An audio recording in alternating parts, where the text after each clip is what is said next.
Bienvenue à l'AFRC fait son show, c'est la chaîne TV et podcast dédiée à l'expérience client.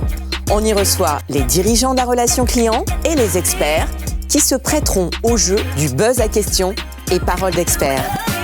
Dans ce nouvel épisode de Paroles d'experts, je suis accompagnée de Bertrand Cassard. Bonjour Bertrand. Bonjour Angélique. Tu es responsable gouvernance des données et docteur en droit du numérique pour le groupe La Poste. On va parler aujourd'hui de l'AI Act et de l'IA de confiance.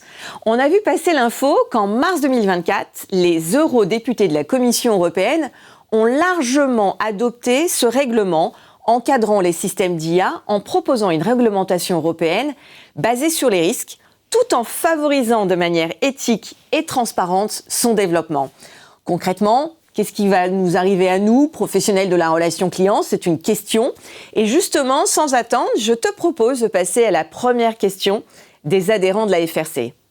Tout le monde en parle, mais qu'en est-il réellement de ce projet de règlement européen sur l'IA ? Et est-ce que tu peux nous expliquer un petit peu ce que ce nouveau texte apporte à notre écosystème ? Merci beaucoup Angélique et merci de m'avoir invité pour l'AFRC fait son show. Le texte a une construction assez intéressante. Enfin, je pense que tu n'es pas sans connaître, et le métier n'est pas sans connaître, ce fameux RGPD ou le GDPR. Qu'on adore. Qui a été un avantage concurrentiel et qui, en fait, a créé toute une logique par rapport à l'écosystème. Ce texte, en fait, il vient créer une conformité sur les données. Comment les données à caractère personnel vont être suivies dans un process, dans son cycle de vie de la donnée, comment on va créer cette protection qui va faire que les acteurs européens vont se différencier sur les marchés étrangers. En fait, dans cette logique-là, après avoir traité la donnée, on va traiter l'outil qui va traiter ces données, la machine, si tu préfères. La donnée, ça serait l'essence, et la machine, le moteur, ça serait l'intelligence artificielle. Et donc, c'est un deuxième pan. Le RGPD n'était pas le seul texte sur le numérique. On a une myriade de textes au niveau européen, et le deuxième pan fort en termes de conformité va être ce fameux AI Act, ou ce règlement sur l'intelligence artificielle. Concrètement, ce texte, il a été construit, c'est une longue construction. Si on devait remonter dans la genèse, on a un appel de Stephen Hawking à l'époque qui disait qu'en fait, dès 2014, il était urgent de commencer à encadrer les systèmes d'IA. Il y avait eu, je crois, 150 scientifiques, dont Elon Musk, qui avaient participé à cette lettre ouverte et qui disaient qu'en fait, plus l'IA avançait, plus il fallait trouver des règles et encadrer l'IA. Donc c'est pas quelque chose de récent, il a fallu même presque 10 ans pour qu'on arrive à ce texte européen et cette approche qui a été choisie. Et c'est une construction qui vient en fait encadrer ce développement et qui vient aussi encadrer et protéger les utilisateurs. On retrouve en fait une logique très similaire à celle du RGPD, cette conformité. Ce qui est intéressant dans la construction de ce texte, c'est qu'on a mis en place des outils de conformité en fait. Je ne sais pas si ça parle à certains, mais dans les années 2019-2020, il y a eu des travaux qui ont été faits d'un groupe d'experts, le HLEG, High Level Expert Group, qui ont défini en fait 7 exigences européennes qui comprennent une succession de principes éthiques. Et en fait, à partir de ces travaux est apparue cette notion d'éthique de l'IA, d'approche par l'éthique. Et cette approche éthique qui a été prise dans les grands groupes, le groupe La Poste par exemple, qui a créé un comité pour une IA de confiance, mais qu'on peut retrouver dans d'autres instances. J'ai vu tout à l'heure qu'il y avait Orange, eux également sont dotés d'un comité, mais pas que. En fait, cette approche par l'éthique a aussi innervé et permis de créer ce fameux règlement sur l'intelligence artificielle. Alors, tous les systèmes d'IA ne sont pas concernés par l'éthique. Ne sont pas concernés par cette approche par les risques. Tu en parlais tout à l'heure à juste titre. On a 4 types de risques qui sont mis dans ce texte, un peu une sorte de pyramide qu'on peut retrouver depuis le début. Et dans cette pyramide, on trouve un peu des petites métaphores filées, un peu tout au long. En fait, la pyramide est composée au chapeau de ce qui va être les systèmes d'IA interdits, ce qu'on disait tout à l'heure, pas nos amis, hein. C'est vraiment ceux qu'on ne veut pas avoir. T'as les mauvais amis, ça. C'est exactement les mauvais amis. Tu vas avoir les systèmes d'IA à risque, donc c'est vraiment ceux qu'on va vraiment accompagner, c'est celui auquel on va vraiment donner toute l'attention. Et on va avoir les systèmes d'IA à risque limité et à risque minime qui vont créer très rapidement des obligations de transparence. Typiquement, je te donne un exemple, tu parles avec un chatbot, tu as envie de savoir que tu n'es pas en train de faire un test de Turing et concrètement, tu parles avec un chatbot. Donc, il te dira « Bonjour, je suis le chatbot de telle entreprise, je vais vous accompagner dans notre relation client ». C'est une obligation de transparence. Là, ce qui nous intéressera le plus, en fait, au niveau de l'éthique, ça va être tout ce qui est les systèmes d'IA au risque. C'est eux qui se sont vus construire, en fait, cette logique-là et qui ont vu cette construction d'obligations diverses et variées pour faire en sorte que ce système d'IA au risque soit encadré tout au long de son cycle de vie. Et c'est toute cette construction-là qui va nous permettre de voir comment on va protéger ces systèmes d'IA. Donc tous ne sont pas concernés. Les systèmes d'IA à risque interdit, par exemple, ça va être le social scoring. Donc tu traverses la rue, tu te prends -1 point dans une note attribuée et gérée par l'État. Ça peut être, je te disais tout à l'heure, des métaphores filiées de systèmes. Donc ça va être les systèmes de reconnaissance biométrique, par exemple. Tu les retrouves à tous les niveaux, que ce soit dans les risques minimes jusqu'à des risques interdits. Et ça va être typiquement les systèmes d'IA utilisés par les forces de l'ordre en temps réel, à des fins répressives. Ça, c'est interdit sous réserve de plusieurs conditions, notamment des objectifs de sécurité. Et tu vas avoir tout ce qui est des systèmes biométriques ou de reconnaissance faciale qui vont être généralement classifiés dans les systèmes à haut risque. Et quand on connaît déjà tous les biais de certains algorithmes... je serais curieux de connaître tous les biais. Mais... oui, enfin, voilà, je suis d'accord avec toi. On en connaît quelques-uns. On se dit qu'effectivement, ça devient juste nécessaire d'encadrer tout ça. Et donc, quel est l'enjeu justement d'adopter une démarche éthique en attendant l'entrée en application de ce règlement ? Alors, c'est une bonne question parce que le règlement, en fait, il va atterrir, on va dire... Tu as plusieurs étapes, en fait. Il devrait sortir là d'ici mi-mai, être publié mi-mai, et en fonction, tu vas avoir plusieurs échéances d'entrée en application. Malgré le fait qu'il soit publié, il n'entre pas en application immédiatement. C'est comme le RGPD, publié en 2016, entré en application en 2018. Là, c'est pareil. Il va être donc publié logiquement en mai 2024, un petit peu comme le RGPD. Et on devrait avoir au bout de 6 mois les premières instances de gouvernance qui vont se mettre en place, tout ce qui sera les systèmes dits interdits qui vont être entrés en application. Donc on ne devra plus avoir ces fameux social scoring, l'atteinte sur les vulnérabilités des personnes et autres. Ensuite, tu vas avoir au bout d'1 an des obligations liées à tout ce qui va être les modèles d'IA à usage général, avec ou sans risque systémique, parce qu'on aime bien faire des phrases longues pour parler d'IA générative, on en parlera je pense un peu plus tard, et tu vas avoir ensuite au bout de 2 ans les questions de systèmes d'IA à haut risque, qui sont donc en fait le cœur du réacteur, et 3 ans pour certaines autres obligations, toujours liées à des systèmes d'IA à haut risque. En parallèle, donc ça veut dire que jusqu'à mai 2026, on a une sensibilisation et une acculturation des personnes en interne, de nos employés, de nos collaborateurs, voire même des personnes avec qui on échange. Et l'objectif, c'est de commencer à préparer à l'arrivée de ces textes.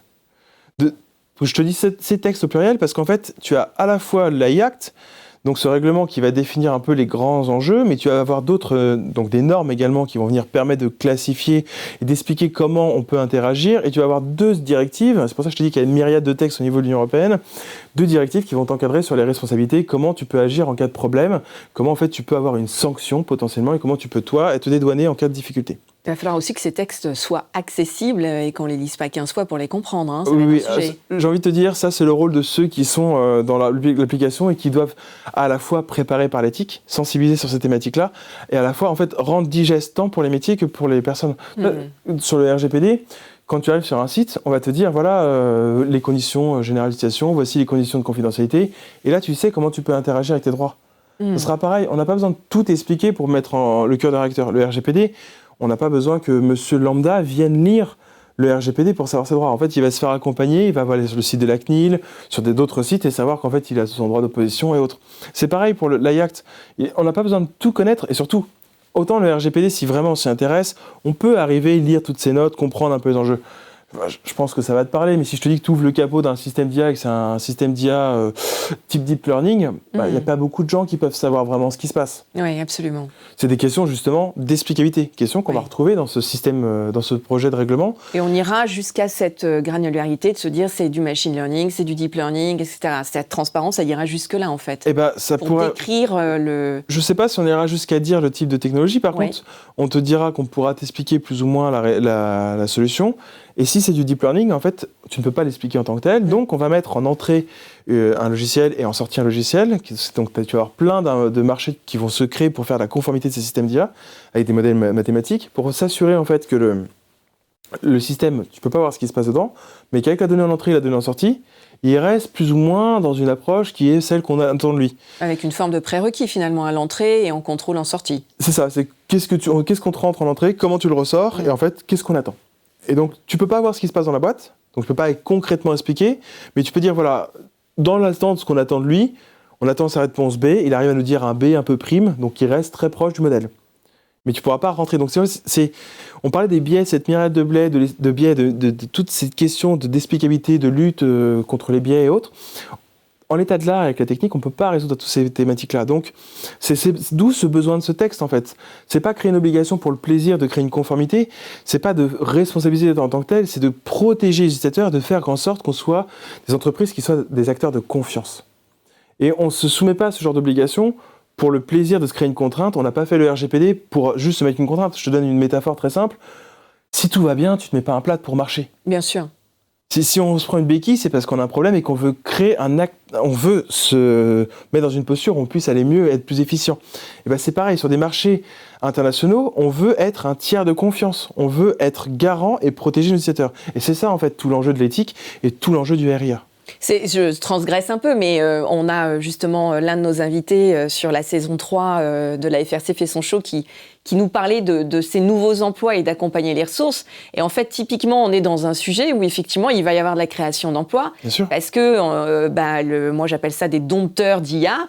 On va avoir effectivement des gens qui vont contrôler les bots, les IA, pour s'assurer que entre ce qu'on a défini à l'entrée et ce qu'on a à la sortie, c'est bien conforme en fait à ce qu'on voulait dérouler. Donc c'est aussi ça qui est intéressant au travers de ce que tu dis. Donc je me permets de rebondir. Ah mais les métiers vont évoluer aussi grâce à ces réglementations. Hein. Il y a plusieurs formes d'évolution. Tu vas avoir des évolutions au niveau des métiers type juridique ou tout ce qui est la conformité qui vont voir potentiellement leur périmètre évoluer ou un nouveau secteur émerger. Les DIRJU vont être bien occupés, hein, visiblement. Les to-do vont être chargés. Hein. Tous ceux qui sont en charge de la conformité vont avoir quelque chose d'assez solide. Ils venaient de sortir du RGPD, ils recommencent directement avec l'AI Act. Vivement la saison 3 aussi pour eux. C'est ça. Mais c'est passionnant. Je pense qu'ils... Oui, là, après, tu vois, il y a toutes ces questions de doctrine et comment évoluer. Ça va être un travail de longue haleine et un beau défi en tout cas. Mais tu vas aussi avoir toute une question par exemple, de comment utiliser la générative, de comment comprendre tous ces besoins-là, cette manière de prompter, justement.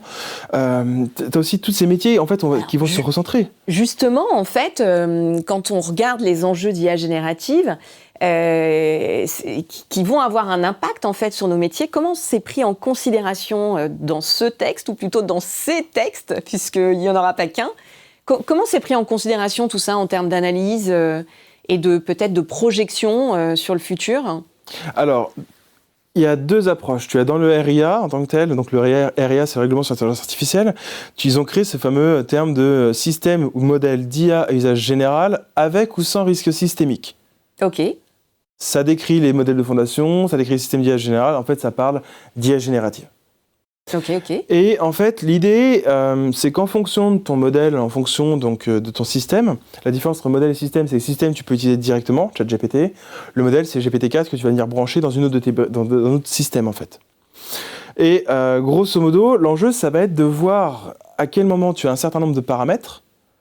Et quand tu dépasses un certain nombre de paramètres, en l'état du texte, tu devras avoir une conformité, donc tu seras avec risque systémique. Tu devras avoir des obligations de conformité qui vont découler des systèmes d'IA au risque. Ce qui est intéressant, c'est que le texte essaye de trouver pas mal. Donc c'est un peu compliqué parce qu'ils ont cherché à un peu s'adresser à tout l'écosystème et à trouver pas mal de compromis par rapport à la fois si c'est un système en open source, on peut pas te mettre des obligations qui sont hyper concrètes et denses sur quelque chose qui est porté par une communauté potentiellement. Donc tu vas avoir une myriade de possibilités, tu vas avoir plusieurs approches d'obligations, et en fait, ce qu'il faut retenir, c'est que c'est majoritairement des questions de transparence. Ce que j'ai dit tout à l'heure, bonjour, je suis Cloud IA par exemple, et donc je suis un système d'IA générative avec qui nous allons échanger pour faire notre relation client ensemble et définir ensemble votre dossier et votre problème pour que je vous mette en relation avec le bon conseiller. Donc en fait, dès le départ, ça sera lancé, c'est une question de transparence. Tu vois, il y aura ce premier enjeu-là, et après, si tu vas monter sur des questions type ChatGPT, enfin tous les modèles type OpenAI ou Gemini, là, tu vas dépasser ces paramètres en fait nécessaires, et donc là, tu vas avoir ces questions de risque systémique et donc des obligations qui seraient plus proches des systèmes d'IA au risque. Donc un peu plus de contrôle et de lutte sur l'explicabilité et autres. Écoute, merci beaucoup Bertrand. C'est à la fois passionnant, très technique. J'ai envie de dire déroutant quand même, parce qu'on ne maîtrise pas tout et on voit bien qu'il va se passer plein de choses. Donc si je devais résumer, mais je m'en remets à toi, c'est que ce règlement sur l'intelligence artificielle devrait être publié en mai 2024, mais il ne s'appliquera concrètement que pour une partie des SIA d'ici mai 2026. Donc tu nous as bien expliqué que ça allait être long. En attendant l'entrée en application du règlement sur l'intelligence artificielle, il y a une démarche IA éthique qui permet de sensibiliser ses collaborateurs et de mettre en place les premières briques d'action.